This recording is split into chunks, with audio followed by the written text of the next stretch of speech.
मी 16 वर्षांची होते. मी माझ्या लग्नाचा विचारही केला नव्हता. माझी खूप मोठी स्वप्ने होती, की मी अभ्यास करेल आणि हे करेल, मी ते करेल. मी एकतर डॉक्टर किंवा शिक्षक बनेल. पण माझ्या नशिबाने माझा निर्णय इतक्या लवकर घेतला होता, की मला आश्चर्य वाटले. या लग्नात फक्त माझे वडील सामील होते आणि माझ्या कुटुंबातील कोणालाही याबद्दल अजिबात माहिती नव्हती.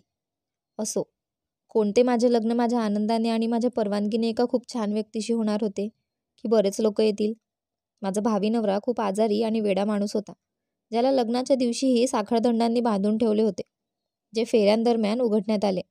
मी हे लग्न टाळण्याचा खूप प्रयत्न केला, पण नंतर मी खूप असहाय्य झाले आणि मला या लग्नाला हो म्हणावं लागलं. नाहीतर कुठे 16 वर्षांची मुलगी आणि कुठे 50 वर्षाचा वेडा माणूस. आज त्याचे लग्न आहे हेही त्याला माहीत नव्हते. काही वेळाने मला वधू बनवून बाहेर बसवले आणि त्या वेड्यालाही आणून माझ्याजवळ बसवले, जो लहान मुलांसारखा आनंदी होता आणि टाळ्या वाजवत होता की आज माझे लग्न आहे. काही वेळाने पंडितजीही तेथे आले आणि आम्हाला जयमालासाठी उभे करण्यात आले. मी एकदा आषाढभूत डोळ्यांनी आजूबाजूला पाहिलं, पण सहानुभूती दाखवणारा कोणीच न सापडल्याने मी पुन्हा दूर पाहिले. आपल्यासारख्या गरीब लोकांसोबत चमत्कार कुठे घडतात. असे असूनही मी देवाकडे प्रार्थना करत होते की काहीतरी मार्ग काढावा, जेणेकरून माझे लग्न होऊ नये किंवा काही वाईट घडावे की हे लग्न पुढे ढकलले जावे. परंतु आजपर्यंत या दोन्ही प्रार्थना पूर्ण होण्याची शक्यता दिसत नव्हती. माझे वडील वेळेच्या आधीच तिथे आले होते आणि त्यांना असे बसलेले पाहून मला खूप राग आला होता आणि त्यांच्याबद्दल तिरस्कारही वाटू लागला होता. कारण या सगळ्याला तेच जबाबदार होते. आपल्या मुलीचे आयुष्य उद्ध्वस्त होईल याची त्यांना कसलीही चिंता किंवा भावना नव्हती. पंडितजींनी मला जयमाला करायला सांगितल्यावर मी त्यांना सांगितले की माझी एक अट आहे, त्यानंतरच मी तुझ्या भावाला हो म्हणेन. वराचा भाऊ माझ्याकडे रोखून पाहत म्हणाला, तू सध्या कोणत्याही अटी मान्य करण्याच्या स्थितीत नाहीस, पण तरीही तुझ्यासाठी जे काही हवे ते आम्ही करू. तुझी अट काय आहे ते सांग. माझी अट अजिबात मान्य होण्याच्या लायकीची नव्हती, पण मी पण माझ्या वडिलांप्रमाणे निर्लज्ज झाले होते. म्हणून मी त्यांना माझी अट सांगितली. माझे वडील नसतील तेव्हाच मी लग्न करेल असे सांगितले. त्याला इथून धक्के देऊन हाकलून द्या. क्षणभर तिथे शांतता पसरली. माझ्या वडिलांचा चेहरा फिका पडला. आपल्या मुलीकडून आपल्याला एवढ्या हिंसाचाराला सामोरे जावे लागेल याची त्यांनी कल्पनाही केली नव्हती. अपमानामुळे त्यांचा चेहरा लाल झाला होता. मी एवढ्या प्रमाणात काही बोलू शकेन अशी तिथं उपस्थित असलेल्या कोणालाही अपेक्षा नव्हती. माझ्या हातात असते तर मी आणखी कठोर अटी घातल्या असत्या आणि त्यांच्यासाठी असे काहीतरी केले असते ज्यामुळे आज मला हे सर्व सहन करावे लागत आहे. एक मुलगी स्वतःच्या बाबांविरोधात एवढी मोठी गोष्ट कशी बोलू शकते हे पाहून तिथे उपस्थित सर्वांनाच धक्का बसला. पण मी याच अटीवर लग्नाला होकार देण्याची हमी भरली होती. माझ्या वेड्या नवऱ्याला कशाचीच कल्पना नव्हती. नंतर त्याचा भाऊ उठला आणि माझ्या वडिलांना म्हणाला की तुम्हाला आता जावे लागेल. अट तर पूर्ण होईल.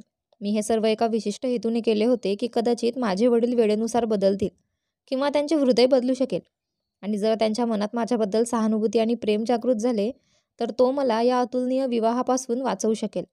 परंतु असे काहीही होऊ शकले नाही आणि ते शांतपणे तिथून निघून गेले. आता माझ्याकडे दुसरा पर्याय नव्हता. मी हार टाकण्याआधी जणू काही देवाकडून चमत्कार घडला होता.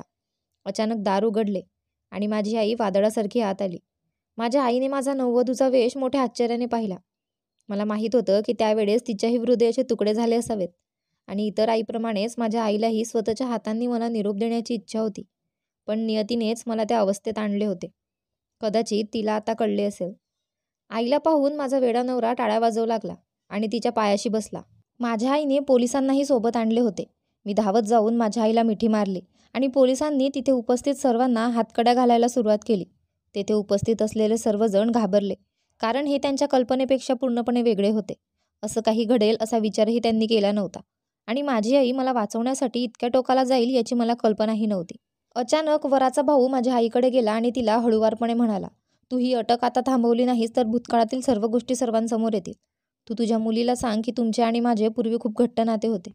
तू तुझ्या मुलीचे लग्न थांबवले आहे, पण तू आताच पोलिसांना परत पाठवले नाही तर मी तुझ्या मुलीला तुझ्याबद्दल काय काय नाही सांगणार अशी अपेक्षा करू नको. मी जवळच उभी राहून हे सर्व माझ्या कानाने ऐकत होते. हे सर्व ऐकताच माझ्या आईच्या चेहऱ्याचा रंगच बदलून गेला आणि जो पूर्वी खूप जोरात आला होता आणि तिचा राग शांत झाला आणि तिने पोलिसांना जाण्यास सांगितले. माझ्या आईने असे का केले, तिने त्यांची आज्ञा का पाळली हे मला समजले नाही. जेव्हा ती मला सोबत घेऊन जायला लागली तेव्हा मी हात हलवला आणि म्हणाले, इथे काय घडले ते मला खरं खरं सांग. 16 वर्षापूर्वी काय झाले होते, मला संपूर्ण सत्य जाणून घ्यायचे आहे. आईचं रडणं ऐकून खरं ऐकल्यानंतर माझ्या पायाखालची जमीनच निघून गेली. माझे नाव अनुराधा आहे, पण आमच्यासारख्यांचे नशीब फार वाईट आहे. माझा जन्मही असाच नशीब घेऊन झाला की माझे वडील माझ्या जन्मावर खुश नव्हते. प्रत्येक पुरुषाप्रमाणे त्यांना पहिला मुलगा हवा होता. परंतु मी जन्माला आले हे त्यांचे आणि माझे दोघांचेही दुर्दैव होते. माझ्या आईचे माझ्यावर खूप प्रेम होते. तिचे माझ्यावर खूप प्रेम होतं. मी जसजशी मोठी झाले तसतसे माझ्या लहान बहिणी आणि भाऊही मोठे झाले. पण त्यासोबतच मला जीवनाचा आणखी एक भयंकर पैलू दिसला. तो म्हणजे माझे वडील दारूव्यसनी होते. ते दिवसभर सर्व काही कमवायचे आणि सट्टाबाजीत हरवल्यानंतर संध्याकाळी घरी यायचा आणि मग घरात गोंधळ व्हायचा. माझी आई नाही त्यांना सोडू शकत होती, नाही आम्हाला कुठे नेऊ शकली. आईबाबांची रोजची भांडणे हा घराचा एक भाग बनला होता, की एखाद्या दिवशी घरात भांडणे झाले नाही तर आम्हा बहिणी भाऊ आश्चर्यचकित व्हायचे आणि आम्हाला अपूर्ण वाटू लागायचे. मी घरातली मोठी मुलगी होते आणि मलाच या गोष्टी सर्वात जास्त जाणवल्या. जेव्हा मी शहाणपणाच्या वयात पोहोचले तेव्हापासून माझी आई मला लपवून ठेवू लागली. ती मला नेहमी सांगायची की माझ्या वडिलांसमोर जास्त जाऊ नकोस आणि गल्लीत रस्त्यावर जाऊ नकोस. आईने मला घरी बसवलं होतं. तिला कशाची भीती वाटत होती माहीत नाही. मी आईला खूप वेळा विचारायचा प्रयत्न केला, पण ती मला नेहमी टाळायची. मी खूप हुशार असूनही अगदी आईने मला घरी बसवले. वयाच्या 16व्या वर्षी मॅट्रिक झाले होते. मी माझ्या आईला तिच्या वयाच्या स्त्रियांशी बोलताना अनेकदा ऐकत असे. ती म्हणायची की ती फक्त तिच्या मुलीची थोडी मोठी होण्याची वाट पाहत आहे. ती 18 वर्षांची झाल्यावर मी तिचे लग्न करेल. मी तिला तिच्या वडिलांच्या दारूच्या व्यसनीच्या हातात नाही जाऊ देणार. तेव्हा मला माझ्या आईचे बोलणे समजू शकले नाही की मला माझ्या वडिलांपासून लपवायची काय गरज आहे. ते एक दारुडे आहे हे ठीक आहे, पण ते कधी माझे का वाईट करतील. असो, या घरात आईबाबांची भांडणे खूप झाली होती आणि आता घरात नेहमी भांडणे होत होती. दिवसाही घरात गोंधळ सुरू होता. खोलीतून अजिबात बाहेर पडू नये म्हणून आईने आम्हाला सक्त मनाई केली होती. मी माझ्या लहान बहिणी आणि भावांसोबत स्वयंपाकघरात लपून बसले होते आणि बाहेर काय चालले आहे याची भीती वाटत होती. आतून आईच्या किंचाळण्याचा आणि वडिलांच्या किंचाळण्याचा आवाज बाहेरपर्यंत येत होता आणि आम्ही सगळे घाबरलो होतो.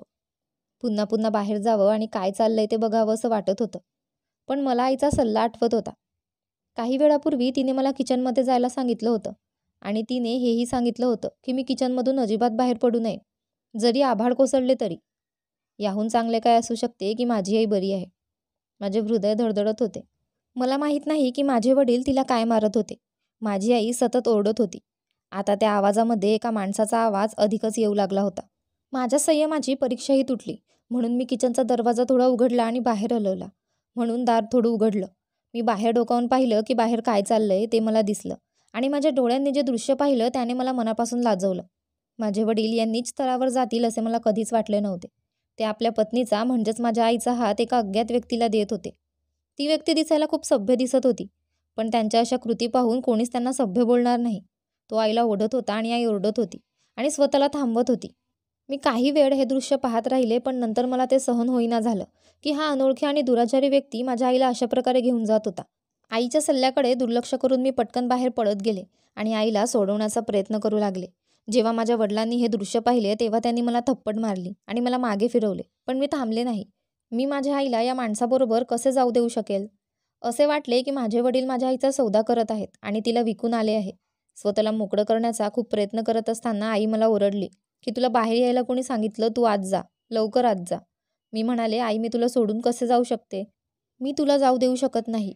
मग मी त्या माणसाच्या हातावर मारले आणि म्हणाले, माझ्या आईचा हात सोड, माझ्या आईचा हात सोड. अचानक त्याने आईचा हात सोडला. मला आणि माझी आई दोघांनाही धक्का बसला. तो असे करेल अशी आम्हाला अपेक्षा नव्हती. पण पुढच्या क्षणी आमचा जीव गेला जेव्हा त्याने आईचा हात सोडून माझा हात धरला. माझ्या वडिलांच्या चेहऱ्यावर काहीही भावना दिसत नसताना माझी आई वेदनेने पुढे सरकली. ती व्यक्ती माझ्या वडिलांना सांगू लागली की मला तुझ्या मुलीला घेऊन जाऊ दे, मी तुला आणखी पैसे देईल. मी घाबरले आणि माझ्या आईचा चेहराही फिका पडला. आईने मला त्या माणसापासून मुक्त करण्याचा प्रयत्न केला, परंतु माझ्या वडिलांनी आईला तिच्या वेणीने ओढले आणि खोलीत गेले. तिला बंद केले आणि बाहेरून कुलूप लावले. आई रडायला लागली आणि मला हाक मारू लागली. मी पण स्वतःला मोकळं करू लागले. पण या सगळ्यात त्या क्रूर माणसाला आणि माझ्या क्रूर बापाला कीव आली नाही. बाप मला सांगू लागले की तू विनाकारण त्रास देत आहेस. मी तुझ्या आईचा सौदा केला होता, पण आता तुझ्या बदल्यात मला जास्त पैसे मिळत आहेत. मग तू तुझ्या वडिलांच्या फायद्याचा विचार का करत नाहीस. हा तुला खूप आनंद देईल. शाबास माझ्या मुली, निघून जा. मी माझ्या वडिलांना मला वाचवा सांगून अनेकदा प्रयत्न केला, पण ते जणू दगडाचा पुतळाच झाले होते. ती व्यक्ती मला दबक्या आवाजात म्हणू लागली की तुझ्या वडिलांना माझे कर्ज फेडायचे आहे आणि ते तू माझ्याबरोबर गेलीस तर यानेच उतरेल आणि तू थोडीशी बुद्धी दाखवण्याचा प्रयत्न केलास तर मी तुझ्याशी खूप वाईट वागेन. त्याने मला ओढले आणि त्याच्या घरी नेले. वाटेत बऱ्याच लोकांनी पाहिले, पण त्या क्रूर व्यक्तीशी पंगा घेण्याची कोणाची हिंमत नव्हती. कारण आजच्या काळात कुणी कुणाचेच ऐकत नाही. मला घरी आणताच त्याने मला एका खोलीत बंद केले. मी जोरजोरात रडू लागले. काही वेळाने खोलीचा दरवाजा उघडला. एका वृद्ध महिलेने माझ्यासाठी अन्न आणि एक ग्लास पाणी आणले आणि म्हणाली की मला माहीत आहे की माझ्या मुलाने तुला इथे कैद केले आहे आणि त्याने चुकीचे केले आहे. पण तुझ्या सोबत येण्याची परवानगी देऊन तुझ्या वडिलांनी यापेक्षाही जास्त अन्याय केला आहे. हे सत्य लवकरात लवकर स्वीकार कर. मी माझ्या मुलाच्या विरोधात जाऊ शकत नाही. ती मला अन्न आणि पाणी देऊन निघून गेली आणि मी अन्नाला हातही लावला नाही आणि रडत राहिले. असे रडत रडत मला किती वाजता झोप लागली माहीत नाही आणि डोळे उघडल्यावर मला ती खोली दिसली ज्यात मी कैद होते, ज्यात एक खिडकी होती.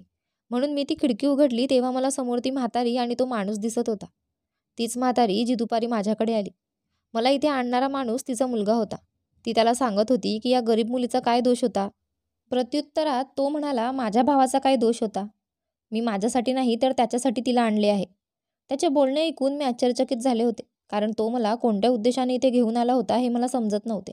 तो माझ्या खोलीच्या दिशेने येऊ लागला आणि त्याची आई मागून ओरडत होती की तुला माहीत आहे की त्याची अवस्था बरोबर नाही, तो वेडा आहे. तू त्या लहान मुलीला त्याच्या स्वाधीन कसे करू शकतो. असे करू नको, थांब.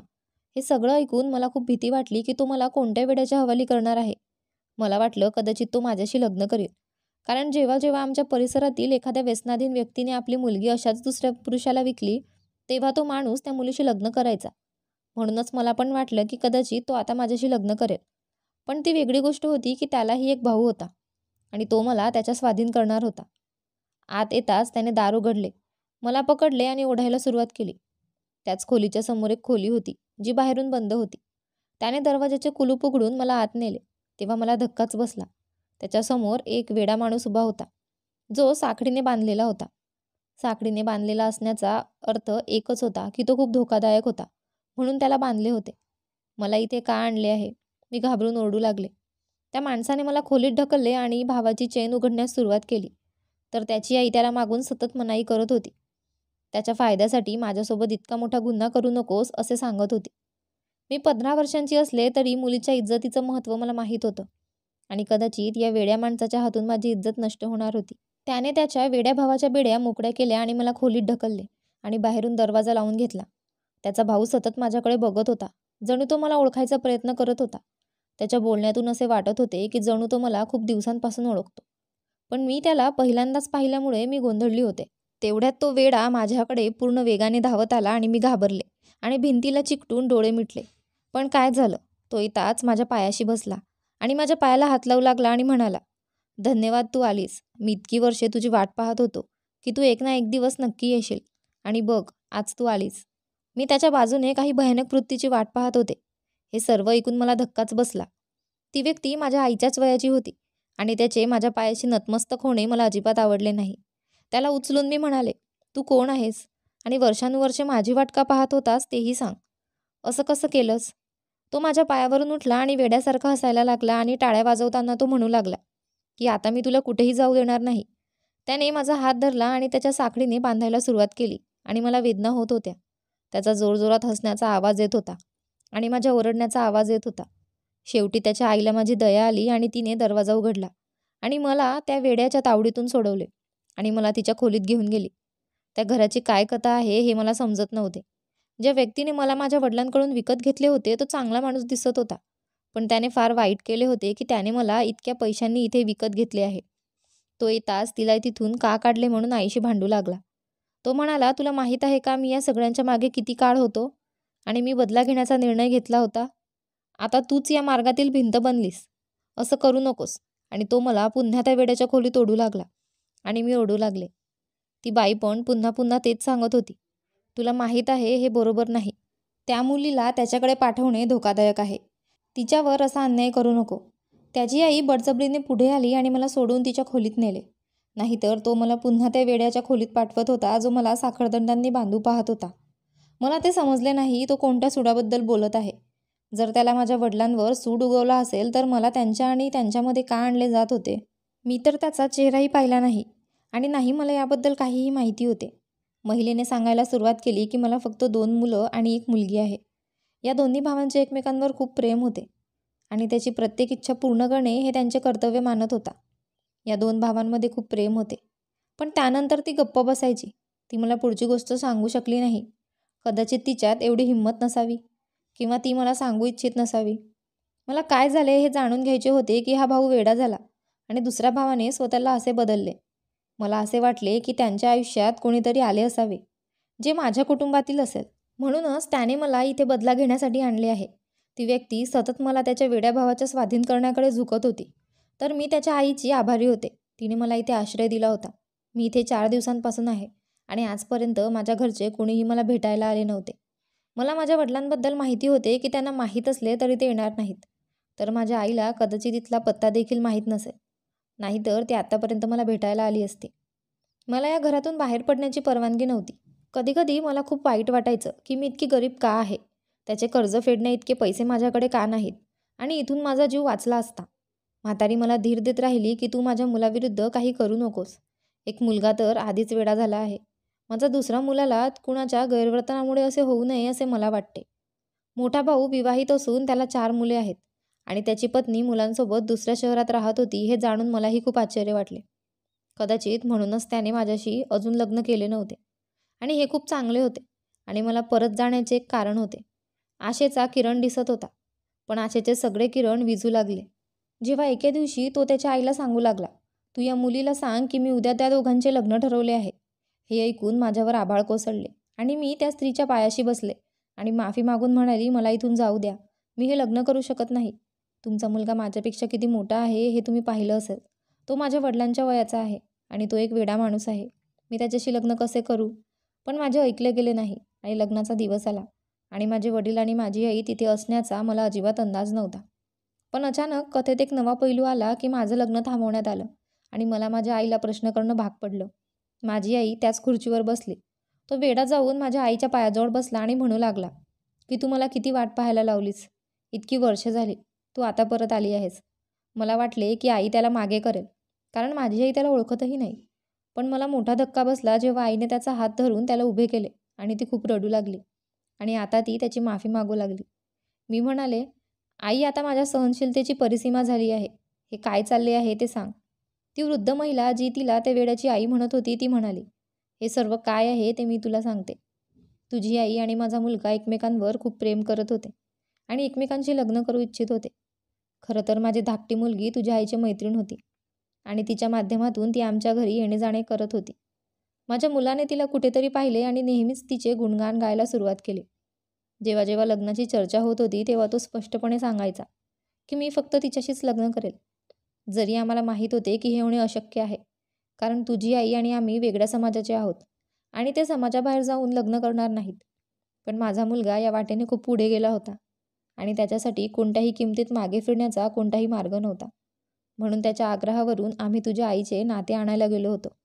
आम्ही सामान्य माणसं नव्हतो. आम्ही चांगली खातीपिती माणसं आहोत.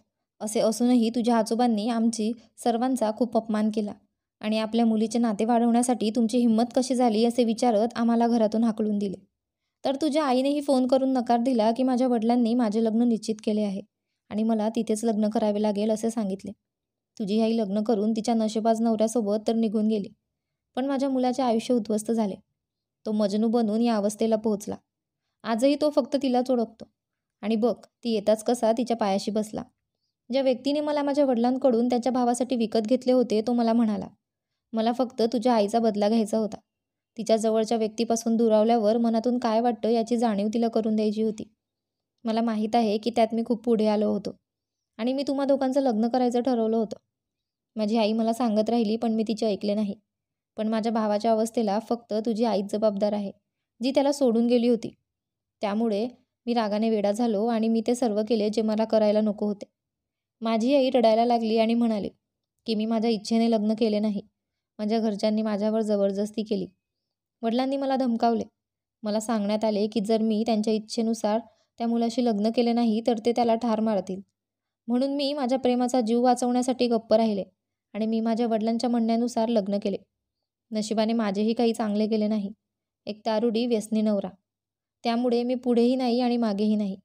या संपूर्ण खेळात मला एकच गोष्ट आवडली, ती म्हणजे तो वेडा आईला पाहताच त्याचे वेळ दूर झाल्यासारखे वाटत होते. आईचा हात धरून तो पुन्हा त्याच्या भूतकाळातील गोष्टींची पुनरावृत्ती करत होता. आता निर्णय घेण्याची पाळी माझी होती आणि मला माहीत होते की माझ्या आईला ते स्वीकारणे खूप कठीण जाईल. परंतु मी माझ्या आईला घटस्फोट घेण्यास भाग पाडले. आधी तुझ्या पहिल्या नवऱ्याला घटस्फोट दे आणि तुझ्या प्रेमाकडे जा. तुझ्या प्रेमाशी लग्न कर, म्हणजे तो पूर्वीसारखा बरा होईल. कारण मला माहीत आहे, फक्त माझ्या आईचे प्रेमच त्याला बरे करू शकते. आणि मला हे देखील माहीत होते की माझे वडील कधीही सुधरू शकत नाहीत. तिने तर आधीच माझ्या वडिलांपासून घटस्फोट घ्यायला हवा होता, पण उशीर झाला नव्हता. म्हणून आईच्या प्रत्येक निर्णयात आणि प्रत्येक पावलावर मी तिची साथ दिली. आणि आज इतक्या वर्षांनी आम्ही जर बहीण आणि भाऊ यशस्वी झालो आहे, तर याचे सर्व श्रेय आमच्या सावत्र वडिलांना जाते, जे आमच्यासाठी आमच्या स्वतःच्या वडिलांपेक्षाही जास्त सिद्ध झाले. अखेर माझ्या आईच्या प्रेमाने त्यांना बरे केले. मित्रांनो, मला आशा आहे की तुम्हाला आमची कथा आवडली असेल. जर तुम्हाला कथा आवडली असेल तर व्हिडिओला लाईक करा. जर तुम्ही चॅनलवर नवीन असाल तर चॅनलला सबस्क्राईब करा. आणि हो, नोटिफिकेशन बेल दाबा, जेणेकरून तुम्हाला पुढील अपडेट्स आधी मिळतील.